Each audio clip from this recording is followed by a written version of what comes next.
এখানে ৬,৫০০-এর মধ্যে ৪,০০০ মেয়ে, যাদের অনেকেই এতটাই অমানবিক আচরণের শিকার হয়েছিলেন যে তাদের বিয়ে ঠিক হয়েছিল, যখন শুনতে পেরেছে যে হাইকোর্ট ডিভিশনের মামলায় তাদের হেরে গিয়েছে, তাদের চাকরি হবে না, তাদের বিয়েটা পর্যন্ত ভেঙে গেছে। এদের সবার নিয়োগ কনক্লুডেড হয়েছিল আগের সরকারের সময়, কিন্তু আদালতের কাছে সেটা বিচার্য বিষয় হয়নি।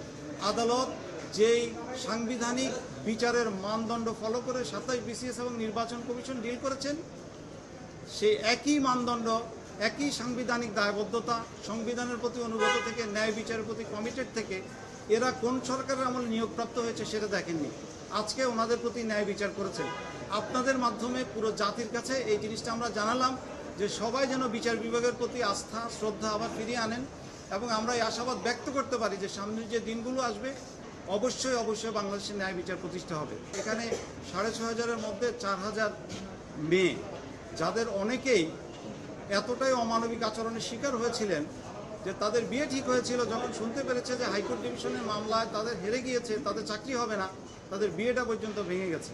আর এই ৬,৫০০ ছেলে এবং মেয়ে যারা সীমাহীন কষ্ট করেছে, তারা সবাই আজকে যে ন্যায় বিচার পেয়েছে, এখানে আপনাদের অনেক বড় ভূমিকা আছে। সাংবাদিকরা এটাকে যেভাবে জাতীয় ইস্যুতে নিয়ে গেছেন, সেটা তো অবশ্যই আমাদেরকেও টাচ করেছে, এবং আমরা যারা এই মামলাটা করেছি তারা চ্যারিটেবল রেসপন্সিবিলিটি করেছি। এটা পেশাগত যে এটা একটা টাকা নিয়ে ফি নিয়ে কেস করা, এই ব্যাপারটা সেরকম না। এই ব্যাপারটা ছিল মানবিক, একটা মিনিমাম নামমাত্র ফি নিয়ে কেউ আমরা এই মামলাটা করেছি। তা আপনাদের কাছে বিনীত অনুরোধ যে এই ন্যায় বিচারের এই ধারাবাহিকতা যেন থাকে, আপনারা সবাই সাপোর্ট করুন। যেটা বলছি সেটা হচ্ছে, দেখেন, আপনারা নিশ্চয়ই জানেন, যখন আপিল বিভাগ কোনো মামলায় লিভ গ্রান্ট করে, তার অর্থ হচ্ছে প্রাথমিকভাবে আমরা যে সমস্ত আর্গুমেন্টগুলো আপিল বিভাগের সামনে উল্লেখ করেছি সেগুলোর প্রাথমিক সারবত্তা পেয়েই কিন্তু লিভ গ্রান্ট করেছে। এবং যেহেতু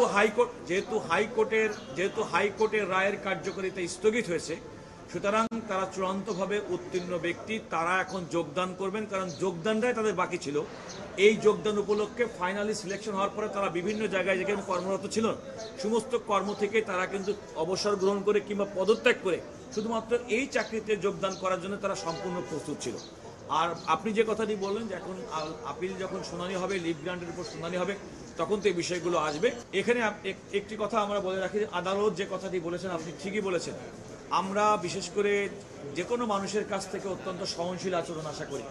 আদালতের একটি আদেশ কিংবা রায় কারো পক্ষে কিংবা বিপক্ষে যেতে পারে, কিন্তু আইনের তার তো ফোরাম আছে। সুতরাং আইনে যেমন আজকে যে সমস্ত শিক্ষকরা যাদের বিরুদ্ধে ইতিপূর্বে কেউ অভিযোগ করেছিলেন, তারাই কিন্তু চূড়ান্ত বিবেচনায় সর্বোচ্চ আদালত কর্তৃক তাদের পক্ষে রায় গেছে। সুতরাং তারা নিশ্চিতভাবে বলবেন তাদের প্রতি ন্যায় বিচার প্রতিষ্ঠিত হয়েছে। আমরা প্রত্যাশা করব মাননীয় বিচারপতি যে উষ্মা প্রকাশ করেছেন, আমরা বলেছি সে ব্যাপারে আমরা সজাগ আছি।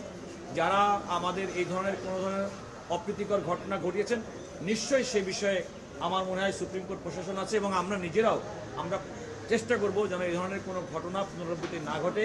কেউ যদি কোনো ঘটিয়ে থাকেন তাহলে সেই বিষয়টাই আমরা পূর্ণাঙ্গ সহযোগিতা করব তদন্ত করার জন্য।